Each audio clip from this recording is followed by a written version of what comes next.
हे hello everyone. सो हम solid state का जो क्रैश कोर्स कर रहे थे उसका ये वीडियो नंबर 2 है।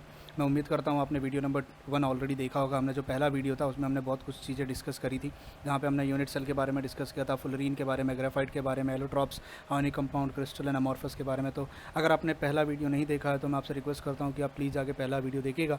जितना हो सके लिंक में देखने की कोशिश कीजिएगा, डायरेक्ट अब्रप्टली कोई भी वीडियो स्टार्ट मत कीजिएगा। This is video number 2।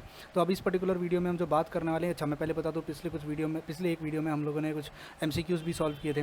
We solve few of the MCQs जो कि क्रिस्टलाइन और अमॉर्फस से रिलेटेड। देखिए इस पर्टिकुलर वीडियो में अब जो मैं स्टार्ट करने वाला हूँ ये इस चैप्टर का सबसे इंपॉर्टेंट टॉपिक है। इस चैप्टर में अगर आपको बहुत अच्छी कमांड बनानी है तो ये सारी चीज़ें आपको आनी चाहिए ना। देखिए डिटेल वीडियो नहीं होगा, हम बहुत फटाफट स्पीड में जाएंगे और चीज़ों को कवर करने की कोशिश करेंगे कि ये सारी चीज़ें क्या होती हैं। सबसे पहले बात स्टार्ट करते हैं सिंपल क्यूबिक सिस्टम के साथ। अब देखो सिंपल क्यूबिक सिस्टम जो होता है कुछ इस तरीके से आपको दिखाई देता है, जहाँ पे हर कॉर्नर पर एक पार्टिकल प्रेजेंट होता है और ये जो पार्टिकल हर कॉर्नर पे प्रेजेंट होता है इसका 1/8 हिस्सा सिर्फ इस क्यूब का होता है। तो अगर मैं आपसे कहूँ, अभी आप समझ रहे हो कि 1/8 हिस्सा क्यों होता है। जैसे अगर मैं बोलता हूँ मेरे पास एक स्क्वायर है और इस स्क्वायर के अंदर एक एटम प्रेजेंट है यहाँ पर, तो ये एटम जो है, ये जो पार्टिकल, ये जो सर्कल है, ये 4 क्यूब का हिस्सा है, 4 स्क्वायर का हिस्सा है। तो एक स्क्वायर के हिस्से में कितना आएगा? 1/4। सिमिलरली यहाँ जो पार्टिकल बैठा होता है इस कॉर्नर पर, वो जो कॉर्नर का पार्टिकल होता है वो 8 क्यूब का हिस्सा होता है। तो एक क्यूब के हिस्से में कितना आएगा? 1/8 आएगा। तो टोटल पार्टिकल कितने होते हैं इस क्यूब के अंदर? That will be 1/8 × 8, that comes out to be 0.1। ये चीज़ आपको याद रखनी है कि सिंपल क्यूबिक सिस्टम में 1 एटम प्रेजेंट होता है, पर सिंपल क्यूबिक सिस्टम बनाने के लिए हमें 8 एटम्स की ज़रूरत पड़ती है, 4 ऊपर 4 नीचे। पर उन 8 एटम्स में से सिर्फ एक एटम के बराबर का हिस्सा इसके पास होता है, हर एटम का 1/8 हिस्सा होता है। फिर बात करते हैं कोऑर्डिनेशन नंबर की। देखो यहाँ पे कोऑर्डिनेशन नंबर जो निकल के आता है वो कोऑर्डिनेशन नंबर 6 निकल के आता है। हर एटम जो यहाँ पर बैठा है वो 6 और एटम्स के कॉन्टैक्ट में है। अगर आपको मैं बताऊं, आप इस एटम की कोशिश देखो तो ये इसके कांटेक्ट में है 1, तो नीचे भी वाले के भी कांटेक्ट में है 2, तो एक एटम ऊपर भी तो हुआ होगा 3, अगर यहाँ पर है तो यहाँ पर भी हुआ होगा 4, अगर ये डायरेक्शन में है तो वो डायरेक्शन में भी हुआ होगा 5 और 6। तो कोई भी एक एटम जो यहाँ प्रेजेंट है वो 6 लोगों के डायरेक्ट कांटेक्ट में है, कोऑर्डिनेशन नंबर उसका 6 निकल कर आता है। अब बात करते हैं सबसे इंपॉर्टेंट टॉपिक की, जो कि एंट्रेंस एग्जाम जेई और नीट के लिए सबसे ज़्यादा इंपॉर्टेंट है, वो है नियरेस्ट नेबर का डिस्टेंस।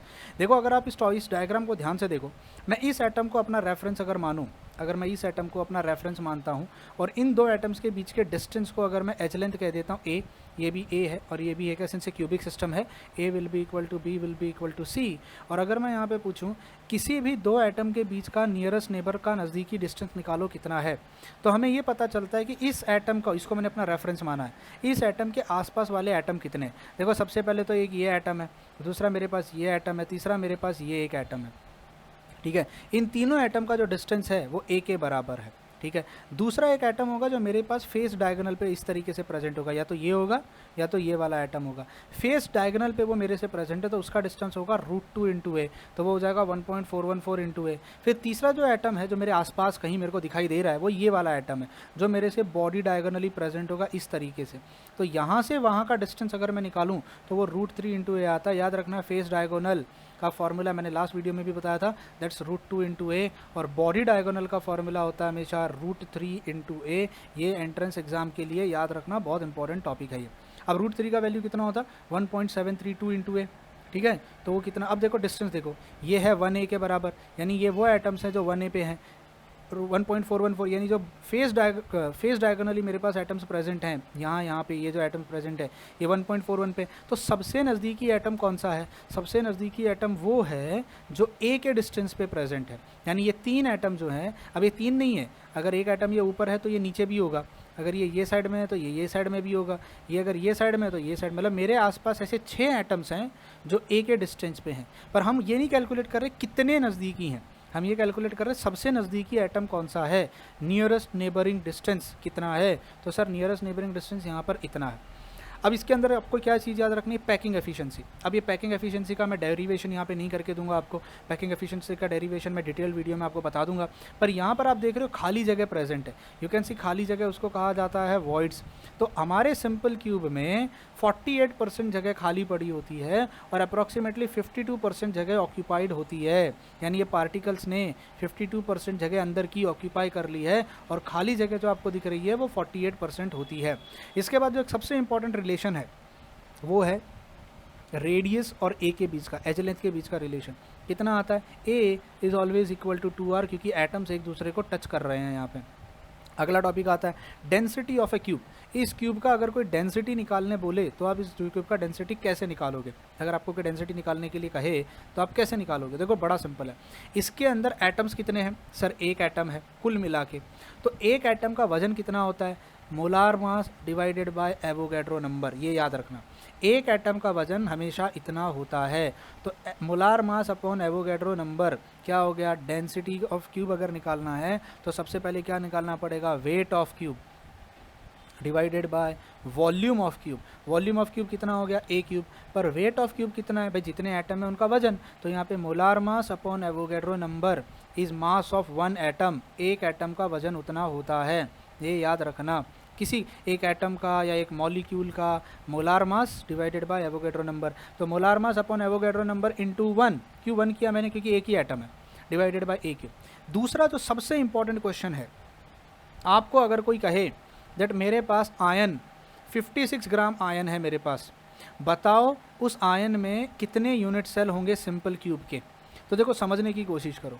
अगर मैं आपसे कहता हूँ कि एक एटम एक यूनिट सेल बना रहा है, मतलब अब बोलोगे सर तो 8 हैं। अरे पर कंट्रीब्यूशन तो एक के बराबर का है। एक एटम 8 क्यूब का हिस्सा है, पर एक यूनिट सेल के अंदर सिर्फ एक एटम रहता है। 18 इंटू 8 इज़ 01। आई होप समझ में आया।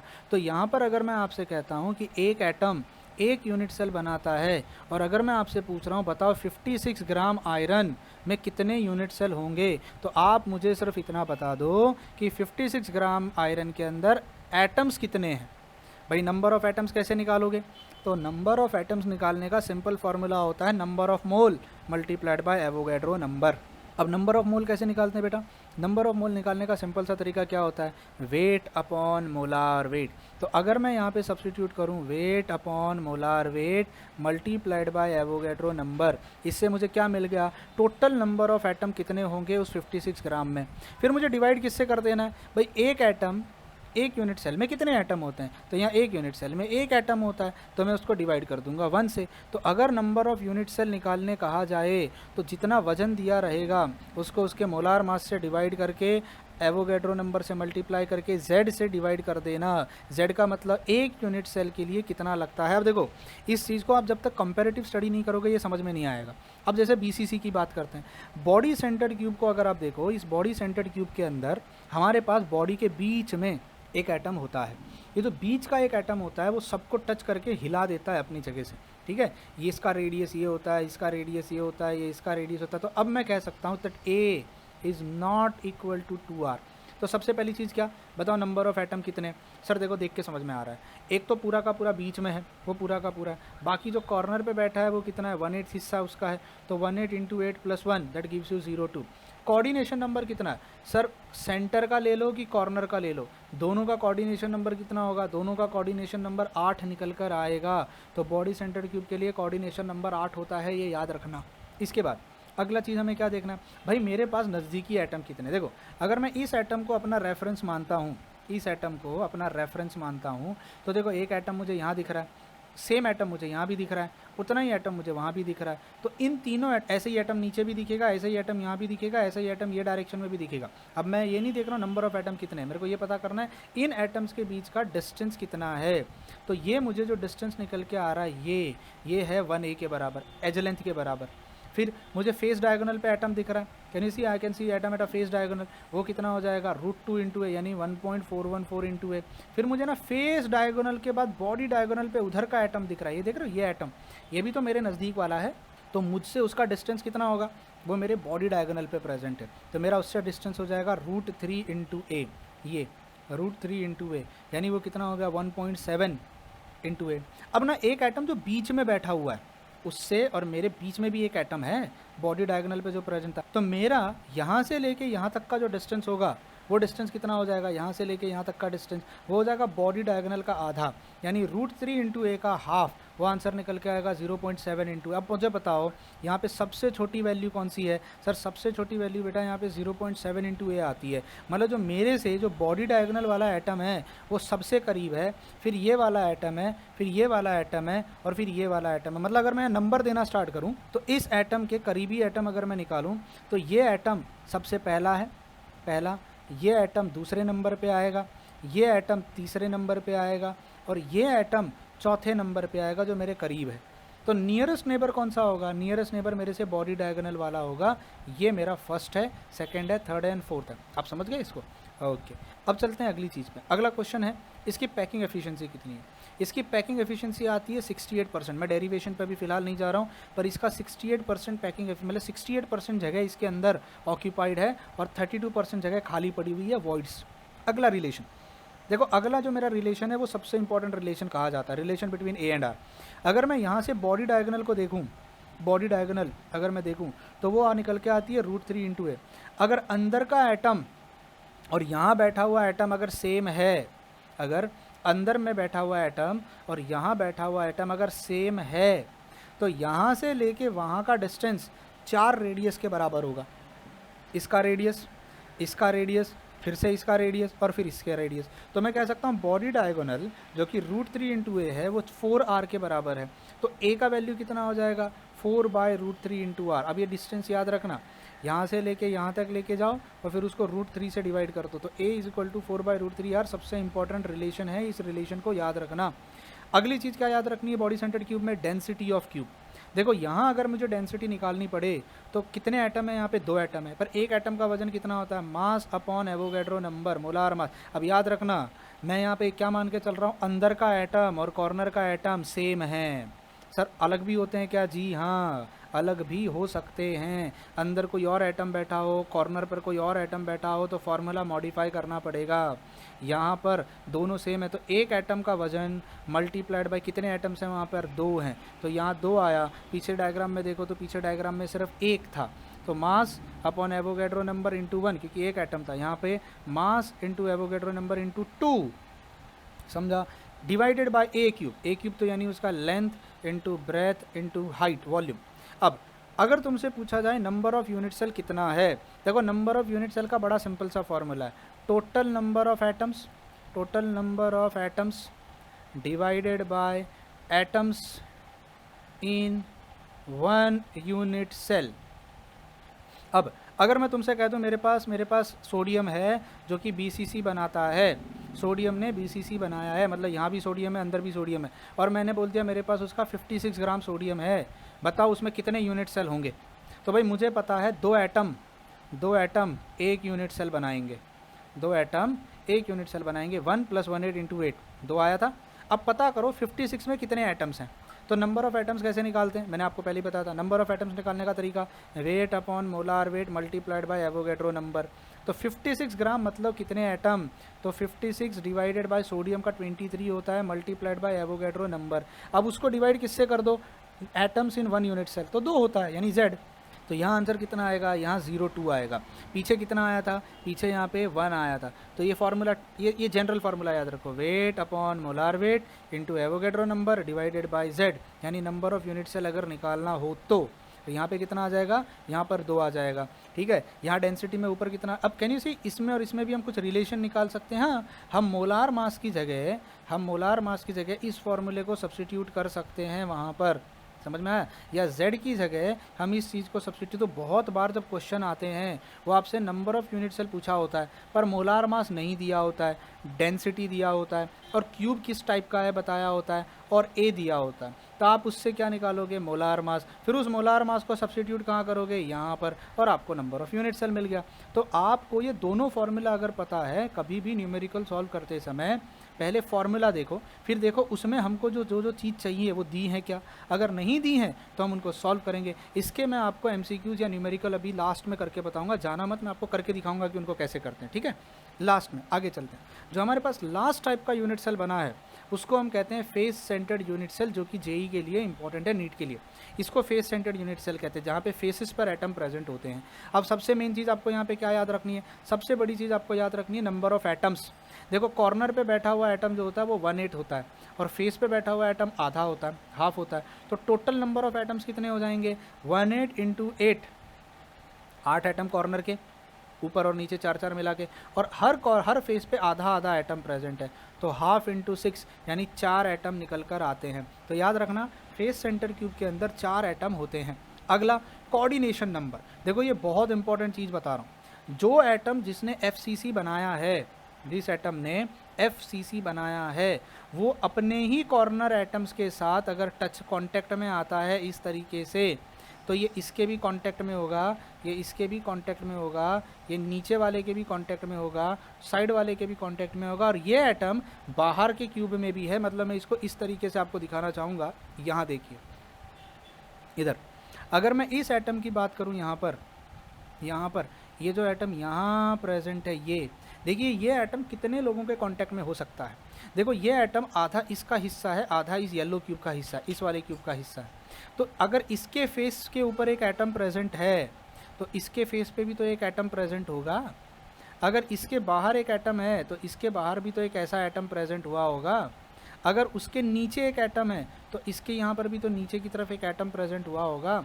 अगर इसके बैक साइड में एक एटम है, तो यहाँ पर भी तो बैक साइड में किस तरीके से एटम आया होगा। अब ज़रा समझने की कोशिश करना, यहाँ पर प्रेजेंट ये एटम इस कॉर्नर के कांटेक्ट में है, इस कॉर्नर के कांटेक्ट में है, नीचे कांटेक्ट में है, इस साइड में कांटेक्ट में, और ऊपर वाले के कांटेक्ट में है, यहाँ वाले के कांटेक्ट में होगा, नीचे वाले के कांटेक्ट में होगा, पीछे साइड में होगा। तो कितने हो गए, 1 2 3 4 5 6, बैक साइड से जो आया होगा वो 7, और यहाँ नीचे से जो आया होगा वो 8 हो गए।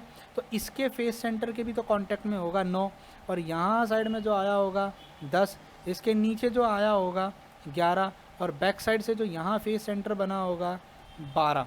तो याद रखना फेस सेंटर्ड क्यूबिक सेल में अपना ही एटम अपने ही कॉर्नर और फेस वालों के 12 लोगों के कांटेक्ट में होता है। ये याद रखना, लैटिस पॉइंट्स की बात कर रहा हूँ मैं। अब अगला जो टॉपिक है वो क्या है, अब अगर मैं तुमसे पूछूं बताओ नज़दीकी वाले एटम्स। देखो अगर मैं इस एटम को अपना रेफरेंस मान के चलूं, इस एटम को, तो आई कैन सी कि ये एटम भी मेरे कांटेक्ट में है, ये वाला एटम भी मेरे नज़दीक वाला कांटेक्ट में, तो ये है, ये मेरे नज़दीक है, ये मेरे कांटेक्ट में नहीं पर मेरे नज़दीक है। अच्छा, तो सिमिलरली अगर ये मेरे नज़दीक है, तो ये वाला भी तो एटम मेरे आसपास वाला एटम हो गया ना, मेरे पास में ही तो है, और ये वाला एटम जो यहाँ प्रेजेंट है वो भी तो मेरे आसपास वाला एटम हो गया। अब अगर मैं तुमसे पूछूं बताओ मेरे नज़दीकी वाले एटम कौन से हैं, तो सबसे पहले तो ये वाला एटम जो मेरे पास में है ये, तो इसको हम कहेंगे ए। फिर ये वाला एटम जो यहाँ पर प्रेजेंट है ये इधर, पर ये तो फेस डायगोनल के आधे पे है, यानी √2 × a का हाफ है। और ये वाला एटम यहाँ प्रेजेंट है जो यहाँ वो तो मेरे फेस डायगोनल पे है, तो वो कितना हो गया, √2 × a पे हो गया। फिर यहाँ से अगर एक लाइन बनाई जाए जो यहाँ तक जाए, तो वो कहाँ प्रेजेंट है, वो तो बहुत दूर प्रेजेंट है सर, वो तो बॉडी डायगोनल पे है, तो वो कितना हो गया, √3 × a हो गया। तो अगर पूछा जाए सबसे नज़दीकी एटम बताओ कौन सा है, तो सर सबसे नज़दीकी तो ये वाला है, फिर सेकंड नंबर पे ये है, तीसरे नंबर पे ये है, और चौथे नंबर पे वो है। सबसे नज़दीक ये एटम है, दूसरा ये एटम है, तीसरा ये वाला एटम है, और चौथा यहाँ से निकलने के बाद वो वाला एटम। अब बोलोगे सर ये है तो ये भी, मतलब मैं ये नहीं पूछ रहा हूँ कितने लोग हैं, जो भी मेरे से √2 × a के हाफ के डिस्टेंस पे प्रेजेंट होगा वो मेरा नियरेस्ट नेबर कहलाएगा। समझ में आया? अच्छा, पैकिंग एफिशिएंसी कितनी होती है यहाँ पे, 74%। ये याद रखना, पैकिंग एफिशिएंसी यहाँ पर 74 होती है। तो सबसे अच्छी यहाँ से कितनी थी, 68, यहाँ कितनी थी, 52, तो यहाँ पे 68। तो सबसे बेहतरीन पैकिंग एफिशिएंसी इसकी है। वॉइड कितने हैं, 26%, यहाँ कितने थे, 32%, यहाँ कितने थे, 48%। ये याद रखना। अगली चीज़, रेडियस और आर का रिलेशन। देखो अगर यहाँ से एक लाइन मैं यहाँ ड्रॉ करूँ और सब एटम अगर एक जैसे हैं, तो यहाँ से यहाँ क्या होता है मेरा, यहाँ से यहाँ मेरा निकल के आता है फेस डायगोनल, और फेस डायगोनल कितने के बराबर हो गया है, √2 × a के बराबर होता है। और यहाँ से वहाँ जाने में देखो एक रेडियस, दूसरी रेडियस, तीसरी रेडियस, चौथी रेडियस, यानी 4r निकल के आती है। तो a और r का रिलेशन क्या आएगा, 4/√2 × r। अब देखो समझो, फेस डायगोनल लिया इसीलिए √2 आया, बॉडी डायगोनल लिया इसीलिए √3 आया। तो यहाँ बॉडी डायगोनल से रिलेशन निकाला जाता है और यहाँ पे फेस डायगोनल से ए और आर का रिलेशन निकाला जाता है। ये ट्रिक याद रखना। अगला जो यहाँ पे एक इंपॉर्टेंट चीज़ याद रखनी है वो क्या है, डेंसिटी। कितने एटम्स होते हैं, 4 एटम होते हैं। एक एटम का वजन molar mass upon A Q N A Avogadro number multiplied by 4 divided by A cube. इसमें क्या था, molar mass upon Avogadro number multiplied by 2, क्यों 2 था यहाँ पे, क्योंकि बॉडी सेंटर था। यहाँ पे मल्टीप्लाई बाय कितना था, यहाँ पे मल्टीप्लाइड बाय 1 था। अब एक और इंपॉर्टेंट चीज़, नंबर ऑफ यूनिट सेल अगर निकालने कहा जाए, सेम फॉर्मूला, पहले नंबर ऑफ एटम्स निकालो। कैसे निकालोगे, weight upon molar weight multiplied by Avogadro number. अब एक यूनिट सेल में कितना होता है, एक यूनिट सेल में होते हैं 4 एटम, क्योंकि फेस सेंटर है। तो टोटल नंबर ऑफ एटम्स निकालोगे, टोटल नंबर ऑफ एटम्स उसको डिवाइड किससे कर दोगे, डिवाइड कर दोगे 4 से। नंबर ऑफ एटम्स 4 से डिवाइड कर दोगे तो हमें पता चल, जैसे अभी मुझे पता है 12 मतलब होता है 1 डज़न। मैं कहता हूँ मेरे पास 24 हैं, तो बोलो कितने हैं, तो क्या करोगे, 24 को 12 से डिवाइड करोगे कि नहीं। तो अगर एक यूनिट सेल मतलब 4 होता है तो टोटल नंबर ऑफ एटम्स निकाल के उसको 4 से डिवाइड कर दो, आपको पता चल जाएगा टोटल यूनिट सेल कितने प्रेजेंट हैं। अगर मैं कहता हूँ मेरे पास 46 पेन हैं, बताओ कितने दर्जन हो गए। अगर 46 पेन है तो 46 को आप कितने से डिवाइड करोगे, 12 से। समझ में आया। तो 46 को 12 से डिवाइड करने के बाद आपका जो भी आंसर आएगा वो आपका उतना दर्जन हो जाएगा। समझ में आ रहा है, कितना आएगा, 3.8। मतलब मैं कह सकता हूँ ऑलमोस्ट 4 दर्जन पेन मेरे पास प्रेजेंट है, 12-12 के 4 हिस्से प्रेजेंट है। सिमिलरली आप यहाँ निकालते हो। तो मुझे उम्मीद है यहाँ तक आपको simple cube, body centred cube और फेस सेंटर्ड क्यूब के बारे में जितनी जानकारी होनी चाहिए एंट्रेंस एग्जाम्स के लिए उतनी जानकारी आपको मिल गई है। आप इसका स्क्रीनशॉट ले सकते हो, आप चाहो तो इसको लिख सकते हो, और ये इतनी चीज़ें आपको याद होनी चाहिए। डायग्राम ना बनाओगे तो भी चलेगा, no need to draw diagram. समझ में आया। इतना आप फटाफट अपनी कॉपी में, अपनी बुक में लिख लो, ये आपको बहुत हेल्प करेगा आगे एग्जाम देने के लिए। मैं अगर यहाँ पे बोलूँ सबसे इंपॉर्टेंट चीज़ क्या है जो याद रखनी चाहिए, ये ए और आर का रिलेशन, डेंसिटी का फॉर्मूला, नंबर ऑफ एटम का फॉर्मूला, कोऑर्डिनेशन नंबर और कितने एटम होते हैं। देखो नियरेस्ट नेबर पे बहुत कम क्वेश्चन आते हैं, मैं नहीं कहूँगा बहुत ज़्यादा क्वेश्चन आते हैं। पैकिंग, ये इतनी जितनी भी चीज़ यहाँ लिखी है ये मेन चीज़ें हैं। कोई आपसे डायग्राम ड्रॉ करने नहीं कहेगा, कोई आपसे डायग्राम बनाने नहीं करेगा, चित्रकला अलाउड नहीं है जेईई के पेपर में। आपको ये सारी चीज़ें पता होनी चाहिए, सिंपल क्यूब के बारे में, बॉडी सेंटर के बारे में और फेस सेंटर के बारे में। समझ में आया। अब एक और क्यूब पे चलते हैं, इसको हम कहते हैं हेक्सागोनल क्लोज पैक स्ट्रक्चर। देखो हम लोग जब पढ़ते हैं तो हम पढ़ते हैं पैकिंग, इसको हेक्सागोनल स्ट्रक्चर कहा जाता है। क्यों हेक्सागोनल स्ट्रक्चर कहा जाता है, देखो इसको कैसे बनाते हैं। अगर आपको इसका पूरा डिटेल समझना है तो आप मेरा चैनल विजिट कर सकते हो, केमिस्ट्री अनटोल्ड। अगर आप केमिस्ट्री अनटोल्ड पे जाओगे तो मैंने इसको बाकायदा बहुत अच्छे से एक्सप्लेन करके बताया है कि ए बी पैकिंग क्या होती है, कैसे की जाती है और कैसे उसको रिप्रेजेंट करते हैं। आपको थोड़ा सर्च करना पड़ेगा वीडियोस में जाके, इसका पूरा डिटेल डिस्क्रिप्शन चिट्ठा पोता मैंने वहाँ खोल रखा है, आपको सारा एनिमेशन करके वहाँ मैंने बताया, आपको सब समझ में आ जाएगा। ठीक है, फिलहाल आपको याद क्या रखना है, फिलहाल आपको यहाँ पे ये याद रखना है कि हमारा ये जो स्ट्रक्चर होता है ये एक ऐसा स्ट्रक्चर होता है जिसमें 6 एटम का लेयर, सेंटर में एक एटम जिसको कहा जाता है लेयर नंबर 1। फिर एक अगली लेयर आती है जो इस तरीके से दिखती है, जो सेंट्रल एटम के एग्जैक्टली ऊपर रखी गई होती है। ठीक है, इसको क्या कहा जाता है, सेकेंड लेयर। अब अगर आप थर्ड लेयर को देखो ध्यान से, थर्ड लेयर को, तो ऐसे नहीं लग रहा वो फर्स्ट लेयर और थर्ड लेयर एक जैसी दिख रही है। मैं फिर से रिपीट कर रहा हूँ, ये आपको पूरा डिटेल में आने वाले वीडियो में और बताऊंगा। फिलहाल आप इतना इसको याद रखो। तो अगर ये लेयर नंबर ए है, ये लेयर नंबर बी है, तो इसको भी लेयर नंबर ए कहेंगे, क्योंकि थर्ड लेयर और फर्स्ट लेयर एक जैसी दिख रही हैं। तो याद रखना हेक्सागोनल क्लोज पैक स्ट्रक्चर में क्लोज पैकिंग, क्यों, नज़दीक नज़दीक है, बहुत काफ़ी हाईली एफिशिएंट है, पैकिंग बहुत अच्छी की गई है यहाँ पे। तो यहाँ पर पहली लेयर और तीसरी लेयर एक जैसी दिखती है। अगर मैं इन एटम्स को जॉइंट करना स्टार्ट करूँ इस तरीके से, ऊपर के एटम्स को और यहाँ के एटम्स को इस तरीके से, तो आपको कुछ ऐसा स्ट्रक्चर दिखाई देगा। ये जो स्ट्रक्चर आप देख रहे हो ये हेक्सागोनल स्ट्रक्चर है, जिसमें एक एटम यहाँ पर है, 6 एटम बगल में है, 3 एटम बीच में होते हैं और फिर एक एटम आता है, फिर यहाँ पे 6 एटम इस तरीके से आ जाते हैं। अब क्वेश्चन ये पूछा जाएगा, बताओ इसमें नंबर ऑफ एटम्स कितने हैं।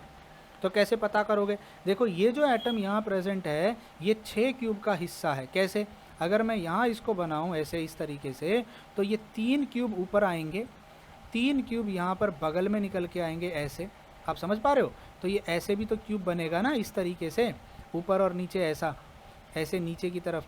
तो ये अकेला बंदा जो यहाँ प्रेजेंट है वो इसका भी हिस्सा है, इसका भी हिस्सा है, इसका भी, इसके ऊपर वाले का भी, इसके ऊपर वाले का भी, इसके ऊपर वाले का भी। यानी जो कॉर्नर पे एटम यहाँ प्रेजेंट है वो मेरे पास सिर्फ 1/6 हिस्सा प्रेजेंट है।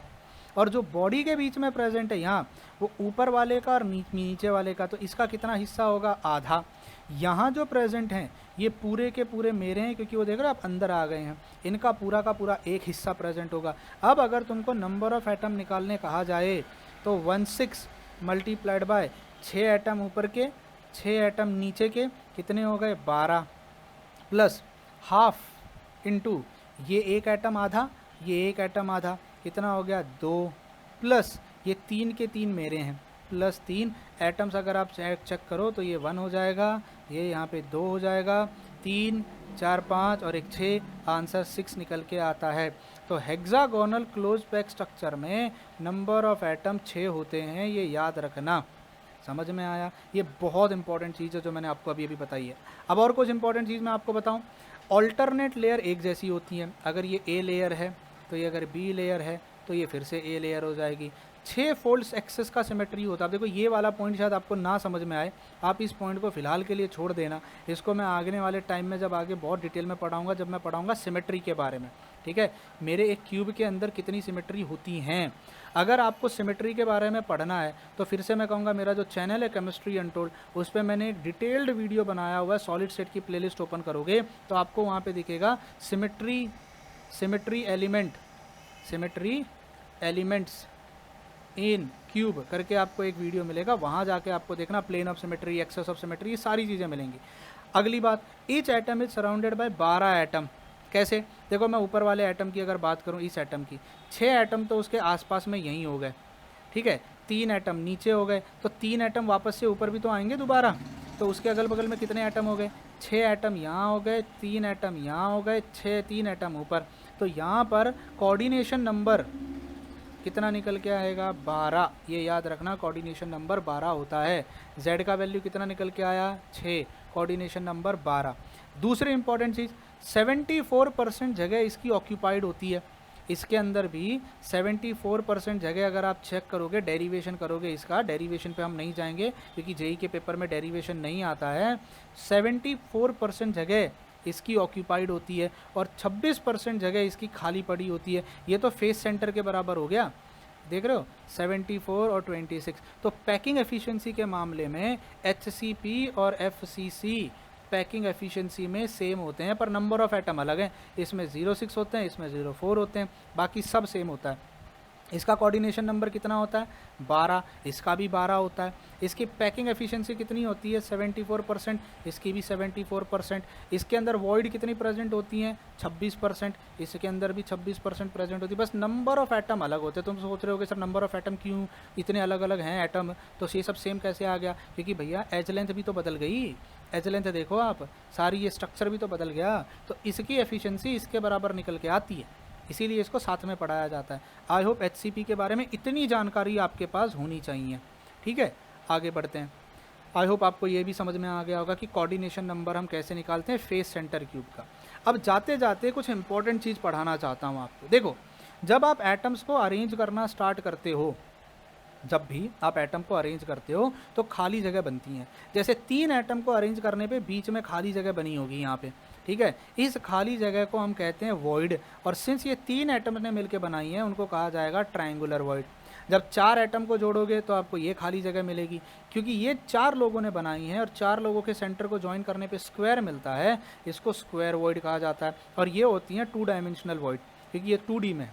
अब अगर हम 3D में चलने लगे, 3D में, तो इन्हीं 2 वॉइड्स का यूज़ करके हम 3D की वॉइड बना सकते हैं। कैसे बना सकते हैं? देखो, अगर मेरे पास वही ट्राइंगल हो, ये ट्राइंगल, ये देख रहे हो यहाँ पे, ये ट्राइंगल मेरे पास प्रेजेंट है ये, और इसके ऊपर अगर एक एटम ला के रख दिया जाए इस तरीके से, ट्राइंगल के ऊपर अगर एक एटम ला के रख दिया जाए, जैसे यहाँ पीछे के 3 एटम्स ने ट्राइंगल बनाया था, ऊपर मैंने एक एटम ला के रख दिया, तो उस वॉइड को टेट्राहेड्रल वॉइड कहते हैं। क्यों टेट्राहेड्रल कहते हैं? क्योंकि टेट्राहेड्रॉन बनाता है। कैसे टेट्राहेड्रॉन बनाता है? देखो, समझने की कोशिश करना। इस एटम का और इस एटम का और इस एटम का सेंटर ज्वाइन करूं तो मुझे एक फेस मिलेगा। इस एटम का, इस एटम का और इस एटम का फेस ज्वाइन करूं तो मुझे दूसरा फेस मिलेगा, सेंटर। और एक फेस हो गया पीछे और एक हो गया नीचे, समझ में आ रहा है, एक हो गया नीचे। तो मेरे पास यहाँ पर 4 फेसेस मिलते हैं, इसीलिए इसको कहा जाता है टेट्राहेड्रल ज्योमेट्री। अच्छा, तो ये टेट्राहेड्रल कहाँ से आई? ट्रायंगुलर वॉइड के ऊपर एक रखने से आ गई, ऐसे रखने पे।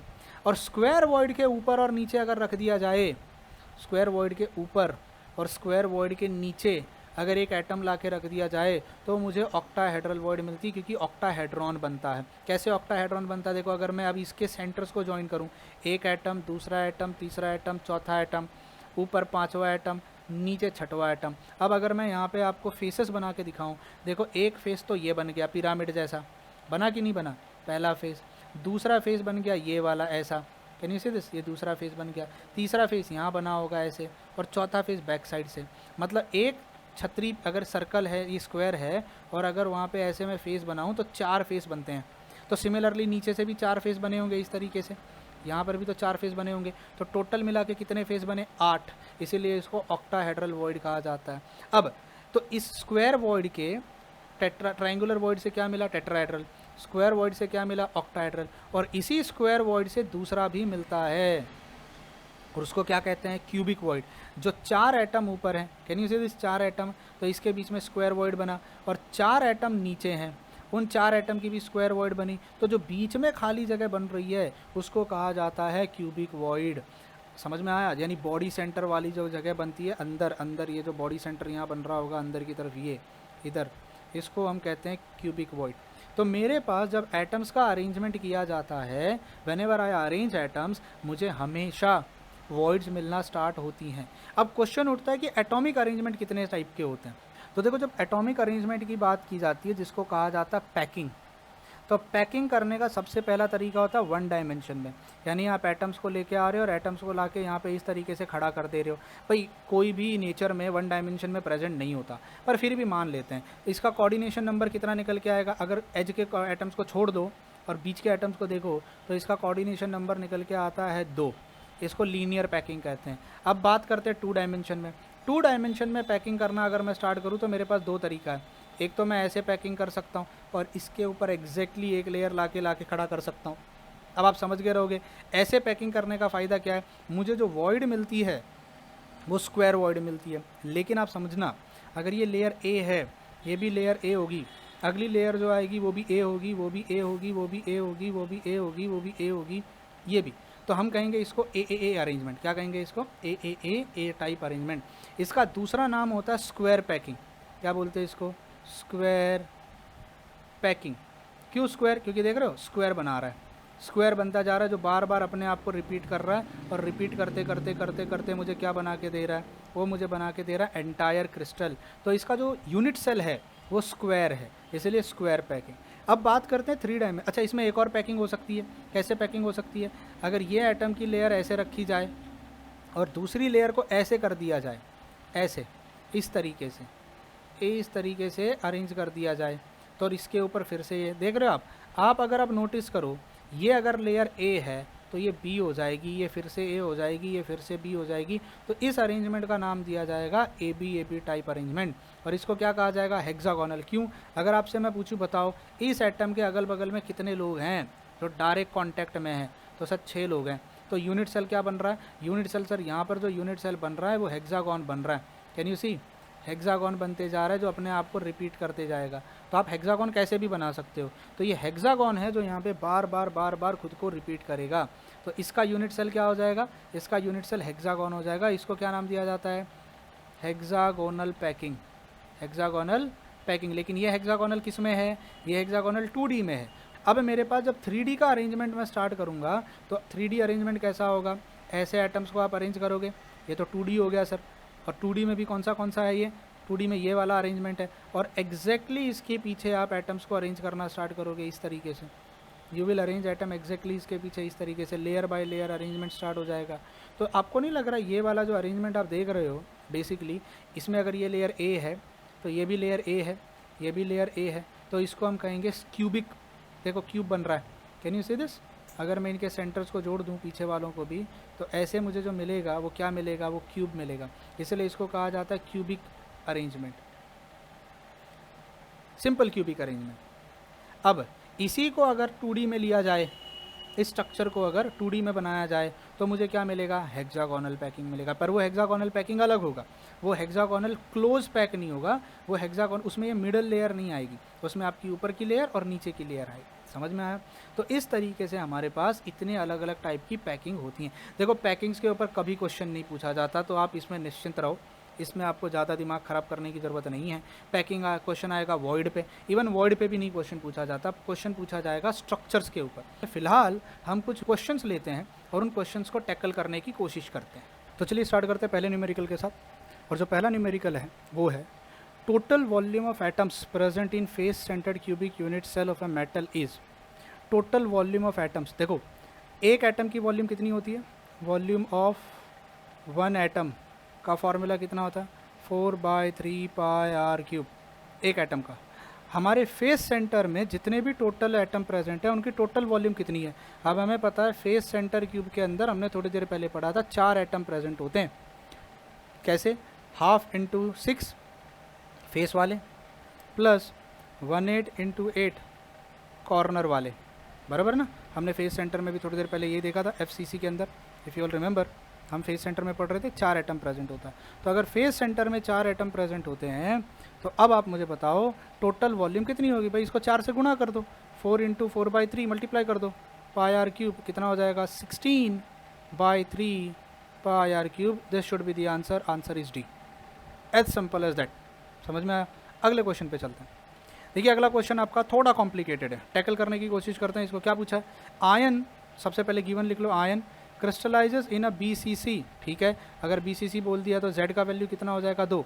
मतलब एक यूनिट सेल के अंदर, देखो मैं जो रीड कर रहा हूँ उसको पहले लिख रहा हूँ, आप डायरेक्ट क्वेश्चन पूरा रीड मत करो, देखेंगे बाद में क्या पूछा है। तो एक यूनिट सेल के अंदर 2 आयन के एटम होते हैं, चलो इतना पता चल गया। With a lattice parameter of this much, lattice parameter मतलब क्या होता है, ए का वैल्यू दिया, ए यानी एज लेंथ 2.861 एंगस्ट्रॉम, इंपॉर्टेंट है एंगस्ट्रॉम दिया। Calculate the density of ion in BCC system, आपको डेंसिटी ऑफ आयन पूछा है। एटॉमिक वेट दिया हुआ है, मोलार वेट जिसको हम बोलते हैं, मोलिकुलर मोलार मास कितना दिया है, 56, और वो होता है ग्राम पर मोल। इन्होंने लिखा नहीं है पर वो ग्राम पर मोल होता है। और एवोगैड्रो नंबर हमें पता है। अब भाई देखो सिंपल फार्मूला लगाओ, फार्मूला क्या है डेंसिटी का, फार्मूला क्या है, molar mass upon Avogadro number multiplied bye A³ multiplied by 2। क्यों, क्योंकि BCC स्ट्रक्चर है।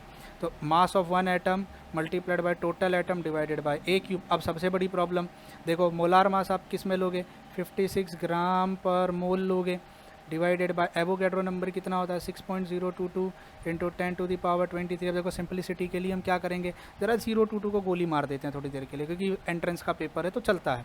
× 6×10⁻23 मल्टीप्लाइड बाय आप किससे कर दोगे, Z, ये तो वैल्यू 2 का आ गया, मल्टीप्लाइड बाय अब A³ करना है आपको। A³ कैसे करोगे भाई, अब A का वैल्यू जो दिया है वो 2.861 × 10⁻−10 मीटर होता है। एंगस्ट्रॉम का मतलब मीटर होता है, पर क्या हमें मीटर में लेना है, नहीं, क्योंकि हमने ऊपर चीज़ ग्राम में ली हुई है। तो इसको ग्राम में करो, 2.861 × 10⁻−10 सेंटीमीटर हो गया। अगर वो ग्राम में है तो ये सेंटीमीटर।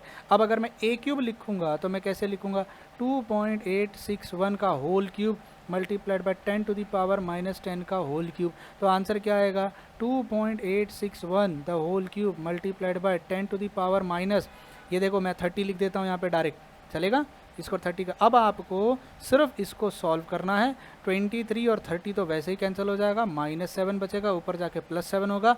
आप सॉल्व करने का जिम्मेदारी अब आपका है। इसको देखो क्या डेंसिटी निकल के आती है, किस में आएगी, ग्राम पर सेंटीमीटर क्यूब, और इसमें से अब सेंटीमीटर क्यूब को ml कहते हैं, तो आ जाएगा ग्राम पर ml। देखो क्या आंसर निकल के आता है, जो भी आंसर आएगा मैच कर लेना, आंसर A आना चाहिए। कैलकुलेशन करना अब आपका जिम्मेदारी है, इसका कैलकुलेशन आप कैसे करोगे। यहाँ पे 6 है, यहाँ 56 है, यहाँ 2 है, और ये इसका क्यूब है। तो calculation will be your responsibility, do it as soon as possible. ठीक है, तो अगला क्वेश्चन जो है वो ये है। क्वेश्चन क्या कहता है, an element has BCC type structure. भाई सबसे पहले BCC है, अगर BCC है तो Z का वैल्यू दो, अगर एलिमेंट बोला है, कंपाउंड नहीं बोला है, ठीक है, with an edge length of 288 picometer. A का वैल्यू कितना दे दिया 288 पिकोमीटर। सबसे पहले तो इसको कन्वर्ट करो मीटर में, तो 288 multiplied by 10 to the power -12 metre. फिर सेंटीमीटर में कर दो, 288 into 10 to the power -10 centimetre. Metre से सेंटीमीटर का कन्वर्जन मुझे उम्मीद है याद होगा। सेंटीमीटर से मीटर अगर मल्टीप्लाई करना होता है तो 10 टू दी पावर सेंटीमीटर से मीटर -2, और मीटर को सेंटीमीटर में करना होता है तो 10 टू दी पावर +2। ये याद रखना कन्वर्जन। तो अब यहाँ जब मैं करूँगा, मैं the density is given to be 7.2। क्यों मैंने सेंटीमीटर किया, देख रहे हो, डेंसिटी दी होगी ग्राम पर सेंटीमीटर क्यूब, तो डेंसिटी कितनी दी है 7.2 ग्राम पर centimetre cube. How many atoms are there in 208 gram. देखो क्वेश्चन घुमा दिया, बताओ 208 ग्राम में कितने एटम होते हैं। ये तो मोल कॉन्सेप्ट है, ये तो मोल कॉन्सेप्ट है। अगर मुझे ये पता करना है नंबर ऑफ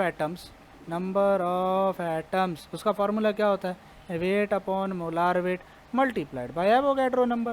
भाई तुम मुझे बता दो 208 ग्राम मतलब कितना मोल, फिर मैं उसको एवोगैड्रो नंबर से मल्टीप्लाई कर दूंगा। अरे पर उसके लिए वेट तो दे दिया है, वेट कितना दिया है 208 multiplied by Avogadro number 6 into 10 to the power 23। फ़र्क पड़ता है मोलार मास कहाँ से निकालें। मैंने आपसे पहले ही कहा था क्वेश्चन घुमाया जा सकता है। अब मोलार मास डेंसिटी से निकालेंगे।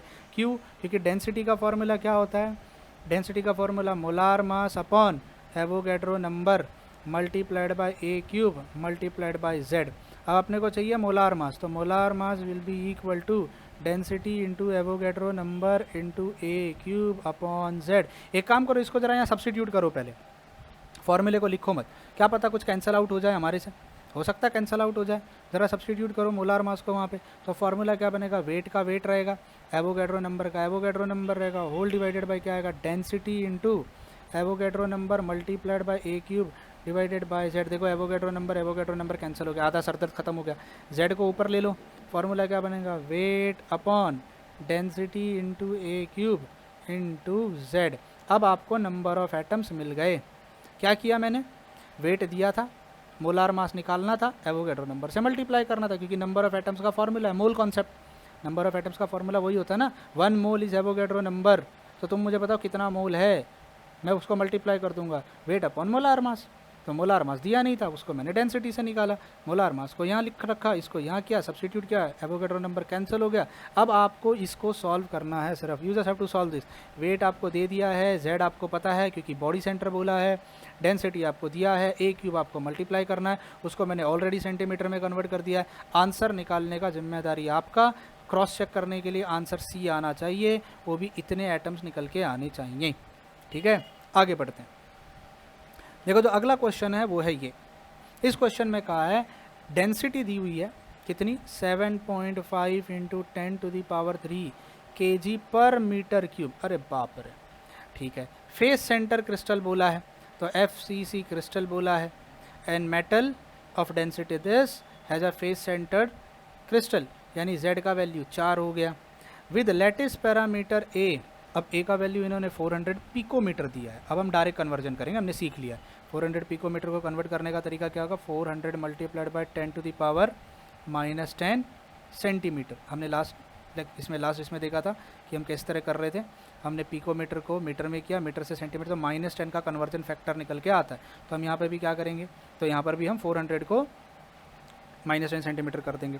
अब उन्होंने क्या पूछा है वो देखते हैं, calculate number of unit cells. इस बार नंबर ऑफ यूनिट सेल पूछा है, number of unit cells, formula बताओ, number of atoms weight upon molar weight multiplied by Avogadro number divided by, अब करना पड़ेगा कितना, फेस सेंटर बोला है तो 4।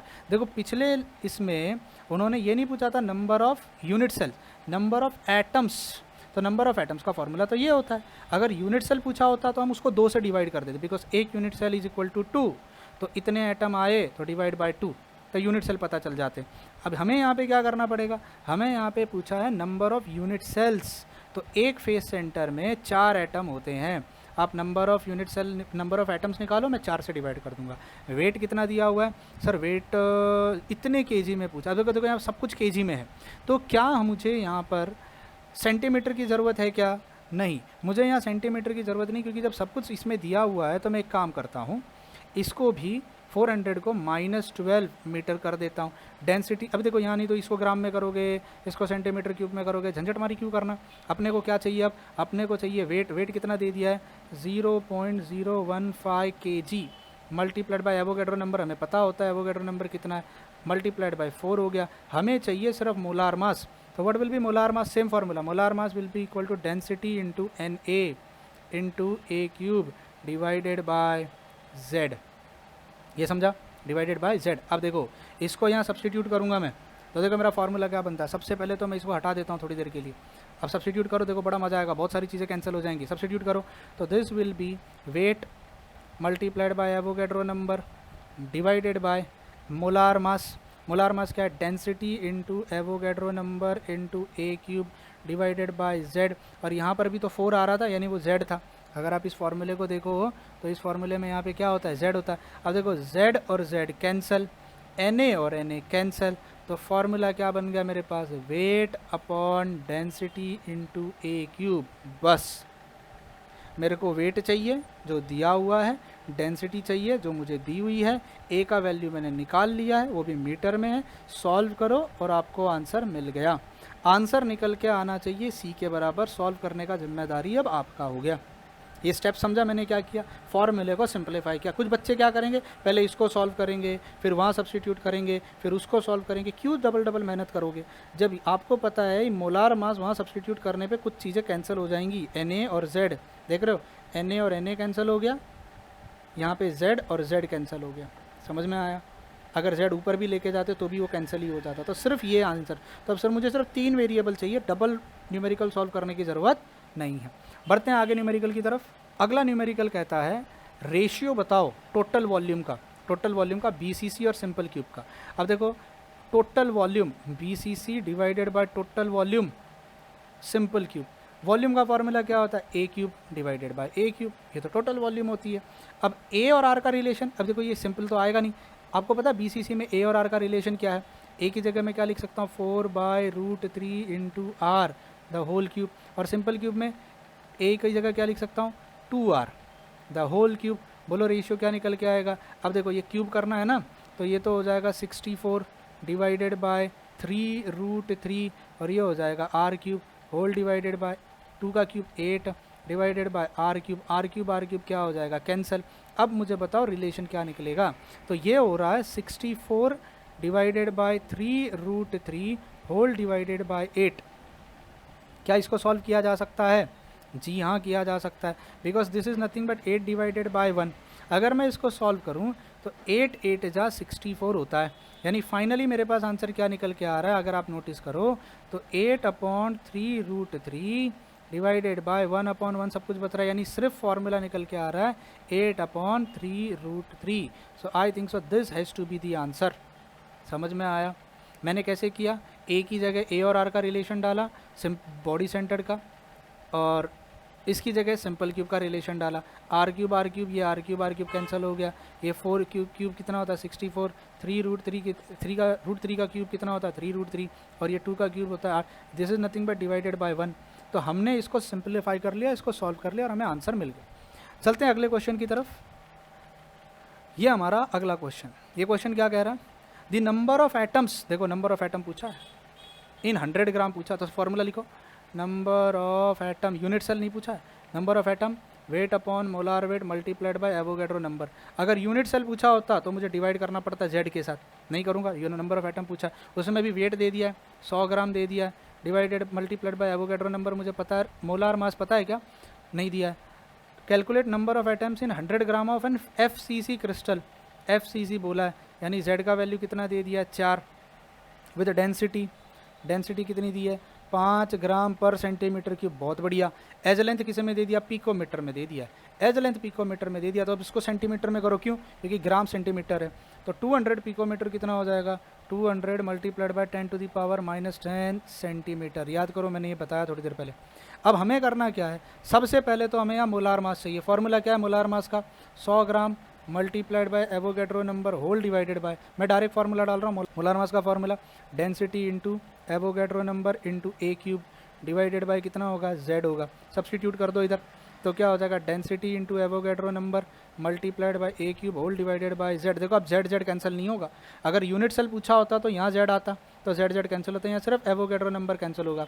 तो फॉर्मूला क्या बचेगा, 100 ग्राम मल्टीप्लाइड बाय जेड ऊपर जाएगा, मल्टीप्लाइड बाय 4 क्योंकि फेस सेंटर बोला है, होल डिवाइडेड बाय डेंसिटी कितना दिया है 5 ग्राम पर centimetre cube, multiplied by A cube. अब ए क्यूब की जिम्मेदारी यार ये तो बहुत सिंपल है, ये कितना हो जाएगा 2 इंटू 10 टू दी पावर 8 यानी 2 का cube multiplied by 10 to the power -8, तो कितना हो जाएगा 10 टू दी पावर -8 का क्यूब। समझ में आया। अब आप इसको सॉल्व कर लो, मुझे नहीं लगता बहुत टफ है ये। इसको सॉल्व करने के बाद जिम्मेदारी आपकी है, आंसर निकल के आना चाहिए इतना। अब देखो तो वैसे भी समझ में आ रहा है, 8 3 24 -24 ऊपर जाएगा तो कितना हो जाएगा 10 टू दी पावर +24। अब अपने को सिर्फ ये सॉल्व करना है, ये पार्ट सॉल्व करना है। 5 2 10 5 0 जा, समझ में आया। फिर बचता है 4 और ये 8, 2 का क्यूब कितना हो जाएगा 8 हो जाएगा, बराबर है। तो 4 1 जा 4, 4 2 जा हो जाएगा, और 2 और 200 में 10 आएगा, यानी 10 into 10 to the power 24। Answer आएगा 1 into 10 to the power 25। As simple as that, straightforward calculation था। अब ये कैलकुलेशन आप खुद से वेरीफाई करो, देखो मैंने कैसे किया है, इसको खुद से सिंपलीफाई करने की। नहीं आएगा तो कमेंट में कमेंट करके बताना, मैं आपको मैथमेटिक्स में भी हेल्प करूंगा बाद में, लेकिन कोशिश करो खुद से करने की, मैथमेटिक्स जितना हो सके खुद से ट्राई किया करो, ठीक है। चलते हैं अगले क्वेश्चन की तरफ। हमारा जो अगला क्वेश्चन है वो है ये, बहुत सिंपल है, स्ट्रेट फॉरवर्ड है, वर्बल क्वेश्चन है, खुद से आंसर दे देना इसका। Percentage of free space in cubic close pack structure, cubic close pack structure यानी सिंपल क्यूब वाला पूछ रहे हैं, क्यूबिक क्लोज पैक स्ट्रक्चर नहीं, and body centred pack structure. सबसे पहले तो बीसीसी में बताओ कितनी होती है, बीसीसी में ढूंढो, आपको याद रहना चाहिए। बीसीसी में वॉइड फ्री स्पेस खाली जगह है, वॉइड कितनी होती है, आई थिंक सो 32% आ रही थी, तो 32 तो सिर्फ यही है, वो भी लास्ट देखो, CCP cubic close pack structure, cubic वो सिंपल क्यूबिक स्ट्रक्चर होता है, वो सिंपल क्यूब होता है, ये होता है क्यूबिक क्लोज पैक। इसका दूसरा नाम होता है FCC, ये याद रखना, CCP को FCC कहते हैं। ये सारी चीज़ें मैं सिखाने वाला हूँ बाद में, अभी इस वीडियो में मैं नहीं ले रहा हूँ कि CCP और FCC क्या होता है, और HCP इसको मैं अगले वीडियो में समझाऊंगा क्या होता है। HCP तो वैसे भी मैंने काफ़ी थोड़ा बहुत समझा दिया इस वीडियो में, अगले वीडियो में और डिटेल में इसको समझा दूंगा। तो यहाँ पर अगर मैं तुमसे पूछूं CCP में और BCC में खाली जगह कितनी है, अरे तो फेस सेंटर में तो 26% खाली जगह होती है और बॉडी सेंटर में 32 होती है। अगर मान लो ये भी ना पता हो कि CCP क्या है, हम BC से भी देख के पता लगा सकते थे। बॉडी सेंटर्ड क्यूब की कितनी होती है 32%, तो लास्ट में 32% आना चाहिए, सेकंड ऑप्शन 32%, यही था, आंसर C आएगा 32%। तो आई होप इस वीडियो से आपको बहुत सारी चीज़ें समझ में आई होंगी। ये सारी जो मैंने MCQ कराए, जो न्यूमेरिकल कराए हैं, ये काफ़ी इंपॉर्टेंट न्यूमेरिकल से, न्यूमेरिकल टाइप क्वेश्चन से, ऐसे ही क्वेश्चन JEE में और नीट में अक्सर आते हैं। तो आपसे मेरी रिक्वेस्ट है, वीडियो को प्लीज़ जाते जाते लाइक ज़रूर करना और कमेंट करके बताना कि वीडियो आपको कैसा लगा। आपका हर एक कमेंट मेरे लिए बहुत प्रीशियस है। मैं सुमित सर के इस चैनल पे जो वीडियोस बना रहा हूँ, जो क्रैश कोर्स बना रहा हूँ, आपका कमेंट हमें बहुत मोटिवेट करेगा। और सबसे इम्पॉर्टेंट, लाइक और कमेंट करो ना करो, वीडियोस को शेयर ज़रूर करो, ताकि आपके जैसे और भी जो आपके फ्रेंड्स हैं उनको लॉकडाउन के पीरियड में ये नॉलेज मिल सके। Till then bye bye, take care and God bless you.